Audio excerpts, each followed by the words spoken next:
Let's get on with the job. Senator Back. Yeah, thanks, Acting Deputy President. I rise to support the legislation associated with the proposal for the backpackers tax and urge my colleagues to do the same thing. Let me follow on from the comments of Senator Williams a few moments ago and put to bed some of the myths that we're hearing about this 19%.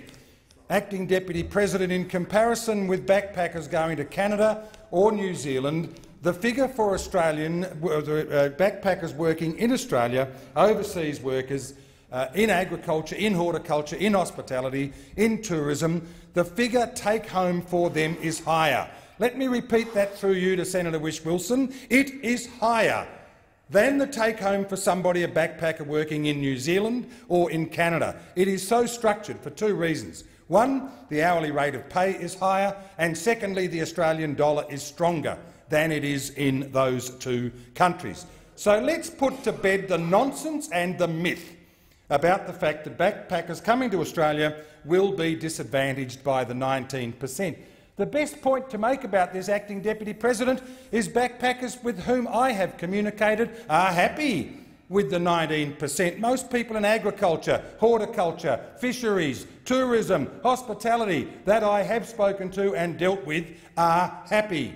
And I, for one, reject the nonsense that's been put to me about the fact that we've only listened to farmers' groups, etc. Don't insult me with that. I spend a good deal of my life in rural and regional Australia, and I have a very, very close link with those people. Let me also put to bed the myth about the 95% of superannuation money that is being apparently taken back from these backpackers. Through you, Acting Deputy President, to those who might be interested in this discussion, the fact is that neither New Zealand nor Canada offer an employer-based superannuation fund. So therefore, where's the logic in a person coming from overseas expecting to take home superannuation money, firstly to which they are not entitled, or secondly from which they will not receive a dollar if they were working in Canada or New Zealand or South Africa? We didn't bring in the superannuation scheme, Acting Deputy President, for young people going home to Switzerland or to Scandinavia or to the UK or the US or France. It was introduced for Australian retirees. Let me make the point, if I may, equally, Acting Deputy President, with regard to the tax-free threshold. We all know that until relatively recently the tax-free threshold was what? $3,500? $4,000? It was increased to $18,500, as Senator Whish-Wilson said in his contribution earlier in the day, to provide a fillip for low socio-economic Australians.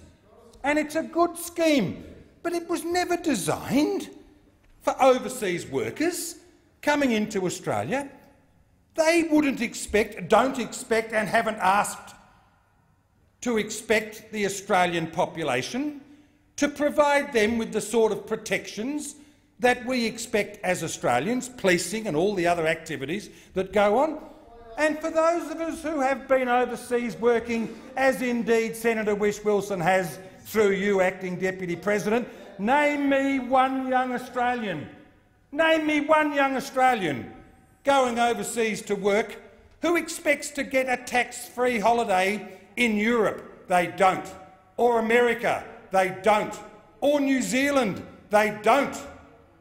So what's this nonsense that we're hearing about the opportunity for young people from overseas who don't want a tax-free environment, who actually want to come here, certainly to work? You can interrupt as much as you like, Senator Whish-Wilson. The unusual circumstance, Acting Deputy President, is I don't interrupt the Greens. And yet you can't have a view different to yours, Senator Whish-Wilson, through you, Acting Deputy President. You're not entitled to a view separate to yours. Offer me the courtesy, if you would, of listening in silence, learning, taking notes, and you yourself might be the better person for it. So let me summarise. 19%, totally appropriate. A better deal than somebody going to New Zealand or to Canada or to South Africa. Superannuation, irrelevant, because those other countries don't offer it. So let me now come, if I may, to the tourism and hospitality industries. In for a bit of a dig for the tourism industry to be going on about complaining about the slight increase in the levy, because which is one of the big industries to gain from a good backpacker program in this country? The tourism and hospitality industry. We all know that. Those of us who move through the bush, which I know many in this place do, know that you don't hear an Australian accent in rural and regional Western Australia when it comes to hospitality and tourism. So therefore the tourism industry, Acting Deputy President, needs the backpackers. It needs the backpackers. And for them to complain about a slight increase in the levy for people leaving our country or returning to our country, to me, is a little bit beyond the pale. Remember, Australians who are going to work overseas, and we all have, I don't recall getting a tax-free threshold when I worked in the United States, Acting Deputy President. My son never got a tax-free window working in the UK, working in Scotland. Neither did my other son working in the United States. Neither did my daughter working in Singapore or in the United States or in Panama. They all pay their tax. They all pay their tax. And what are we considering the question of providing a tax-free threshold for? And as the point was made earlier today, the 32.5 cents wasn't introduced by the coalition government at all. It was introduced by the last Labor government. We are trying to move it to 19%. 19% makes it competitive. 19% gives Australia a reasonable return. And if I can make the point in response to that of Senator Rice about people not being able to move away to work seasonally, well, I'll make these observations if I can, Acting Deputy President. The first one, just at the end of seeding, I was in the eastern wheat belt town of Kellabarron. The crop had just gone in, the biggest crop in history. Having a yarn with the Shire President, having a yarn with local farmers, asking them who was on tractors putting in the biggest crop in our season. Backpackers. I said to them, surely there were a few locals in Kellabarron and Merredin and Cunderdin and Cunnanoppin. Yes, there are, Senator, but we couldn't get one of them. They're not coming from the city, through you to Senator Rice. They're not coming from the city. They're not giving up rent. They live in Kellabarron, but Senator Rice, through you, Acting Deputy President, is listening avidly. And just in case she isn't, I know that Senators McKim and Whish-Wilson are going to rush back so that Senator Rice is fully informed in her mistaken view that people can't leave cities and can't leave regional towns to work. My second example, the Australian Hotel Association. You, Madam Acting Deputy President, and I know the Minister sitting there, and I know Senator Fawcett also, move through rural Australia and don't hear Australian accents. We recall in a formal meeting, as Senator Smith, I think, was present, when the CEO of the Australian Hotel Association in WA, responding to a question, why was it there were so many non-Australian accents in hotels and in hospitality around WA? And his answer was, we cannot get young Australians to work in our hotels. Was this at Cunnanoppin, Madam Acting Deputy President? Was this at Woburn? No, no, no. This was Steve's Hotel, the Nedlands Hotel, the students' watering hole on the river, the Swan River. The Ocean Beach Hotel, one that I believe Senator Whish-Wilson, legally or illegally, as a young man, may have frequented. These are the hotels, Senator Smith, through you, Madam Acting Deputy President, these are the hotels that we can't get young Australians to go and work in. Is this because they can't pay their rent? Is this because they're obviously in such enormous emerging need? Of course they're not. The simple fact of the matter is they don't want the work. So yes, yes, Madam Acting Deputy President, we have engaged actively with agriculturalists, horticulturalists, the member for Forest, Ms Marino, the member for O'Connor, Mr Wilson, and I were in Manjum up in the winter for a forum with 80 or 90 agriculturalists and horticulturalists and small businessmen. And so that people understand the scale of this operation, somebody said, in a minute, I'm going to ask those who have got more than 100 backpackers on their farm tonight to stand up. 5.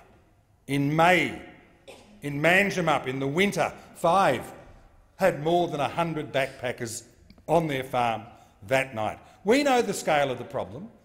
The Shire President of Manjimup, himself hopefully to become a wonderful contributor through the upper house of the State Parliament after March of this year, said that $20 million worth of avocados were harvested last summer in the Manjimup area, and not one was picked by an Australian. They were all backpackers.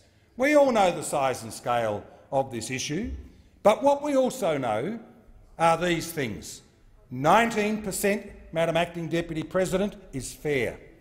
19% is slightly better in take-home pay for a backpacker coming to Australia than going to New Zealand or Canada. Superannuation is irrelevant because it's not offered to backpackers from other countries. And the final point that I want to make is this. When they have been canvassed, farmers, horticulturalists, fishermen, backpackers all believe 19% is appropriate. And if I can just conclude, and I want to catch up with Senator Watt, because I listened to Senator Watt this afternoon telling us how he'd been to Rockhampton and bucketing the local member, the wonderful member for Capricornia. One wouldn't have thought that only recently in the federal election she subjected herself to the will of the people of Capricornia and got an increased margin. You wouldn't have thought that from Senator Watt's commentary this afternoon, but I just want to tell you, when I visited the seat of Murray with Dr Sharman Stone, and it was in relation to abattoirs, because Senator Watt was talking about abattoirs today and how Australians couldn't get jobs in the abattoirs. Dr Stone took me to an abattoir in Shepparton, just outside Shepparton. The manager of that abattoir was telling us, Madam Acting Deputy President, that he had an urgent need to increase the number of shifts in the meatworks. Because of the live export ban, cattle were coming south, they needed to process more. He had no less than 50 permanent jobs available for young people in what is the highest youth unemployment area of Victoria. Permanent jobs, no skills required. They would be trained according to Australian certificates of competence and have permanent employment. He got no Australians successfully applying. Do you know why? Because they needed to be drug-free. They needed to be drug-free. Not one of the 50 Australians could actually meet that criterion. That's where I leave my contribution. Please support the legislation as presented by Senator Cormann.